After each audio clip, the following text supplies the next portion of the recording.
Bonjour et bienvenue à tous.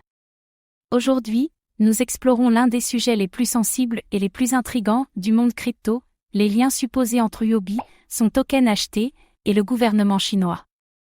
Plateforme autrefois dominante en Asie, Huobi a traversé des vagues de régulation, des changements de direction et des polémiques majeures, mais les théories sur son véritable contrôle suscitent toujours l'inquiétude et la fascination. Huobi Token est-il un simple outil d'échange, ou un levier stratégique bien plus profond? Le gouvernement chinois y joue-t-il un rôle discret? Ou ces théories relèvent-elles du fantasme géopolitique? Dans cette vidéo, nous allons analyser l'histoire mouvementée de Huobi et de son token acheté, les indices qui nourrissent les théories d'un contrôle indirect par Pékin, les réorganisations internes, les partenariats et les exils, les implications pour la souveraineté des utilisateurs et des fonds, et enfin, faut-il s'en méfier, ou démystifier ces spéculations?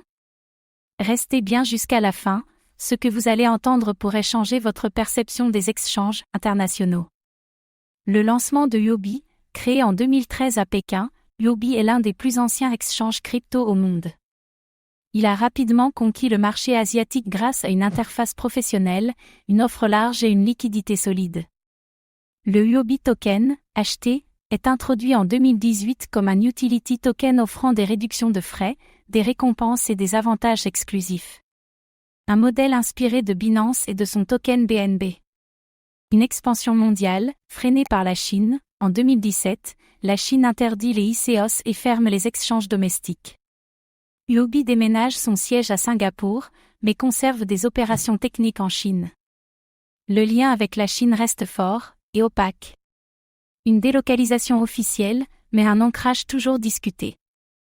Les zones d'ombre et les théories qui en découlent, les anciens liens avec le Parti communiste, le cofondateur Léon Li est souvent décrit comme proche des cercles d'affaires liés au pouvoir chinois. Plusieurs cadres de Huobi auraient des liens ou passé dans des entreprises d'État ou des institutions officielles.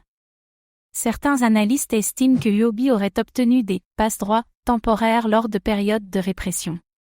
Des éléments flous, mais qui alimente la suspicion. L'affaire du rappel discret de données, en 2021, des rumeurs circulent selon lesquelles Huobi aurait transmis des données utilisateurs aux autorités chinoises, notamment via des VPN ou des accès indirects. Officiellement, la plateforme nie toute collaboration. Une méfiance grandissante, surtout chez les utilisateurs occidentaux. Changement de direction et exils étranges, en 2022, Léon Li vend par About Capital, un fonds opaque soupçonné d'avoir des connexions indirectes avec des capitaux chinois offshore. Certains anciens employés évoquent des pressions politiques et un climat de surveillance. La structure du pouvoir au sein de Huobi reste difficile à déchiffrer. Le rôle du token acheté dans cette équation, acheté comme outil économique et politique? En plus de ses usages classiques, frais réduits, stacking, vote, acheté aurait été utilisé pour lever des fonds stratégiques en Asie, parfois dans des régions sous haute surveillance réglementaire. Des volumes anormalement élevés en période de tension ont été observés. Le token aurait-il servi à mobiliser des capitaux discrètement? Instabilité de la valeur du acheté. Depuis 2022, le token acheté a subi de fortes volatilités, souvent sans explication claire. Des mouvements suspects sur les wallets officiels ont alimenté les doutes sur une gestion centralisée et opaque du token. Transparence limitée, contrôle centralisé, 2 signaux d'alerte.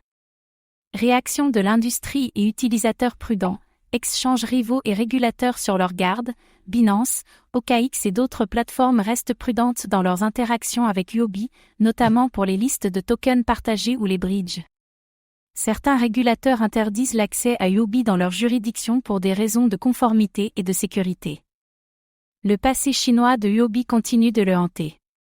Utilisateurs et investisseurs plus vigilants, beaucoup d'utilisateurs choisissent désormais de retirer leurs fonds dès le moindre signal faible.